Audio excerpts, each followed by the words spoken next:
तो स्टार्ट करते हैं क्लास 10 चैप्टर नंबर 8 मैथ्स। ठीक है, तो इससे पहले क्लास 10 चैप्टर 8 क्लास 10 का हर एक सब्जेक्ट, हर एक टॉपिक के ऊपर आपको यूट्यूब पे वीडियोस अवेलेबल मिल जाएंगे। पर हम कर रहे हैं 2026-27 और आपको पता होगा कि सेवा हो या सीबीएसई बुक चेंज किया गया है। ठीक है, तो हम जो बुक बनाएंगे वो नए बुक नए सिलेबस के अकॉर्डिंग बनाएंगे। ठीक है, तो इससे क्या होगा, आपको बेनिफिट मिलेगा जो नया सम्स ऐड हुआ है, ठीक है, या जो नया कॉन्सेप्ट पे जो बुक आया है आपका, हम उस हिसाब से उसको, क्योंकि बुक चेंज हुआ है और आपको भी पता है कि अभी कॉन्सेप्ट बेस्ड क्वेश्चन आते हैं एग्जाम में, फाइनल एग्जाम में। हो सकता है आपके स्कूल से जो पेपर काटे उस पर आपको कॉन्सेप्ट बेस्ड ना दिया जाए, बुक का question he they they, but final exam में क्या होता है, कॉन्सेप्ट बेस्ड पेपर आता है और बहुत सारे स्टूडेंट को प्रॉब्लम होता है कि कॉन्सेप्ट बेस्ड को कैसे सॉल्व करें, क्योंकि सिर्फ आजकल बुक का जो नॉलेज है वो लेके फायदा नहीं है, एक्स्ट्रा नॉलेज का भी बहुत जरूरी है आपको पेपर सम को सॉल्व करने के लिए, पेपर को कंप्लीट करने के लिए। तो हम ट्राई करेंगे आपको जितना आसान भाषा में हो सके आपको समझाए, जितना प्रोसेस है उसको कम करके। ठीक है, जब तो आप वीडियो पे बने रहिए। आपको कोई डाउट है तो आप कमेंट को यूज करना, ठीक है, कमेंट सेक्शन को यूज करना। हमारा व्हाट्सएप नंबर यहाँ पे दिया गया, अगर आपको कुछ डाउट है, कोई एक्स्ट्रा समय जो बुक के बाहर का कोई आरडी शर्मा या कोई टेस्ट पेपर क्वेश्चन बैंक कुछ भी कहीं से भी क्वेश्चन में आपको डाउट है तो आप उसका फोटो क्लिक करके हमें इस व्हाट्सएप पे भेज सकते हैं, व्हाट्सएप में हमारे साथ कंसल्ट कर सकते हैं। प्लस अगर आपको चाहिए ऑनलाइन क्लासेस अगर आप लेना चाहते हैं तो हमारा खुद का पर्सनल ऐप है, आप वहां पे ऑनलाइन क्लास ले सकते हैं। तो मूव करते हैं अपने नेक्स्ट एग्जांपल पे, एग्जांपल नंबर 7। वैसे तो मैं एग्जांपल के ऊपर वीडियो नहीं बनाता, पर क्योंकि एग्जांपल 6, 7, 8 ये बहुत ही इंपॉर्टेंट एग्जांपल है और ये चैप्टर में जितना भी एग्जांपल दिया उसके ऊपर से बार बार क्वेश्चन मैट्रिक में रिपीट किया जाता है, तो इसलिए मैंने सोचा इस चैप्टर के ऊपर एग्जांपल के ऊपर भी हम वीडियो कुछ बनाए और आपको समझाने का हम कोशिश करें। ठीक है, तो देखो बहुत आसान है। एग्जाम्पल 6 और एग्जाम्पल 7 एक जैसा मिलता जुलता है। एग्जाम्पल 6 में हमने साइड का वैल्यू निकाला था, आपको याद होगा। अगर आपने वो वीडियो अभी तक देखा नहीं तो बहुत इंपॉर्टेंट वीडियो है, डिस्क्रिप्शन में आपको लिंक मिल जाएगा, वहां जाके उस वीडियो को चेक करो। उसके बाद आना है एग्जाम्पल नंबर 7 समझने के लिए। ठीक है, क्योंकि एग्जाम्पल 6 समझे बिना एग्जाम्पल 7 को समझना थोड़ा मुश्किल हो सकता है। तो देखो यहाँ पे ध्यान से देखना एक चीज को। एग्जाम्पल 7 में क्या कहा गया है, एक ट्राइंगल है पी क्यू आर नाम का। ठीक है, पी क्यू आर नाम का एक ट्राइंगल है, क्यू पे 90 डिग्री एंगल बना हुआ है। ठीक है, और क्या बोला है, पी क्यू का लेंथ कितना है, 3 सेंटीमीटर। पी क्यू जो परपेंडिकुलर है उसका लेंथ है 3 सेंटीमीटर। पी आर मतलब अपना जो हाइपोटेनस है उसका लेंथ कितना बताया गया है, 6 सेंटीमीटर। ठीक है, अब हमें क्या फाइंड करना है, एंगल क्यू पी आर, मतलब क्यू पी आर ये वाला जो एंगल है, एंगल पी, इसको हमें फाइंड करना है। ठीक है, और एंगल पी आर क्यू मतलब पी आर क्यू, इस वाले एंगल को हमें फाइंड करना है। ठीक है, हमारे पास दो एंगल है, हमें इन दो एंगल को फाइंड आउट करना है। तो बहुत ही आसान है, देखो ध्यान से देखो, समझ में आ जाएगा। तो हमने लिखा है यहाँ पे सॉल्यूशन। अच्छा, कभी भी लिखने समय पहले क्वेश्चन में लिख लेना कि क्वेश्चन में दिया क्या है, क्वेश्चन में क्या दिया गया है और तुम्हें क्या निकालना है, वो हमेशा लिखना है। हेयर बोल के या गिवन बोल के लिखना, और क्या निकालना है, टू फाइंड करना है या कुछ प्रूव करना है उसको लिख लेना, उसके बाद से अपना सॉल्यूशन स्टार्ट करना। इससे बेनिफिट क्या होगा, इन केस अगर कभी भी तुम्हारा अगर आंसर गलत हो गया सॉल्व करने टाइम, जरूरी नहीं है कि हर आंसर सही हो, कभी कभी आंसर गलत भी हो जाता है।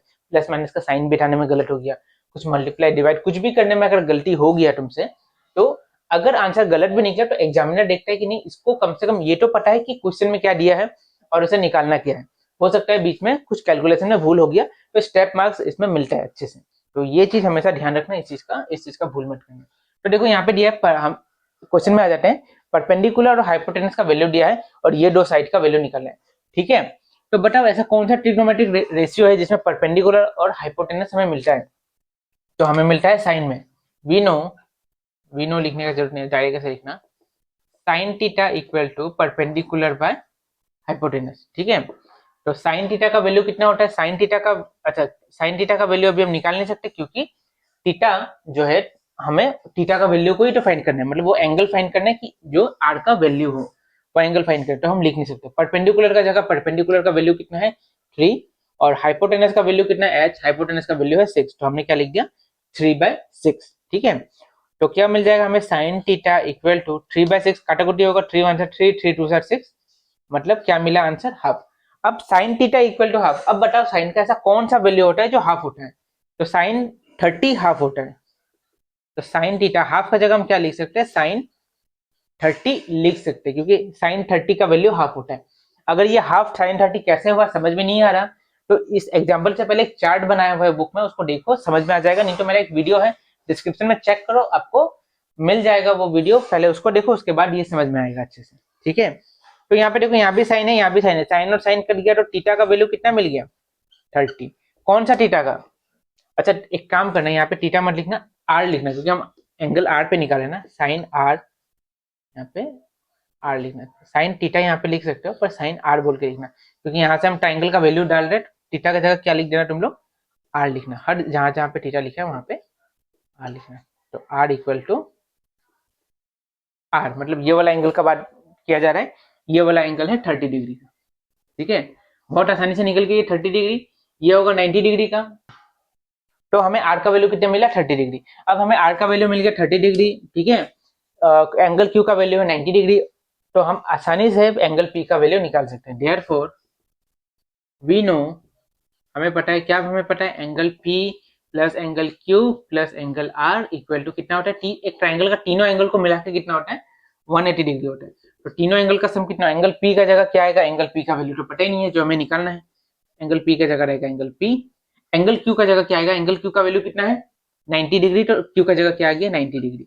आर का वैल्यू कितना है 30, तो आर का जगह आ गया 30 इज इक्वल टू 180। अब 90 प्लस 30 कितना होगा, यहाँ पे 90 प्लस 30 हो जाता है 120। तो एंगल पी प्लस 120, इन दोनों को जोड़ के हमें लिख रहा मिला 120, तो यहाँ पे लिख दिया 120 इज इक्वल टू 180। अब 120 यहाँ प्लस हो रहा है, इक्वल के उधर जाके माइनस हो जाएगा सीधा सीधी। तो angle P equal to 180 degree minus 120 degree.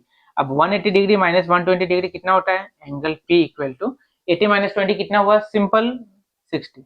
ठीक है, तो एंगल पी मतलब ये वाला जो एंगल है ये हो गया 60 डिग्री। तो क्वेश्चन में पूछा angle P, sorry Q P R, तो लिख देना यहाँ पे therefore angle Q P R, मतलब क्यू पी आर ये वाला वैल्यू कितना है 60, तो लिखना इक्वल टू 60 डिग्री।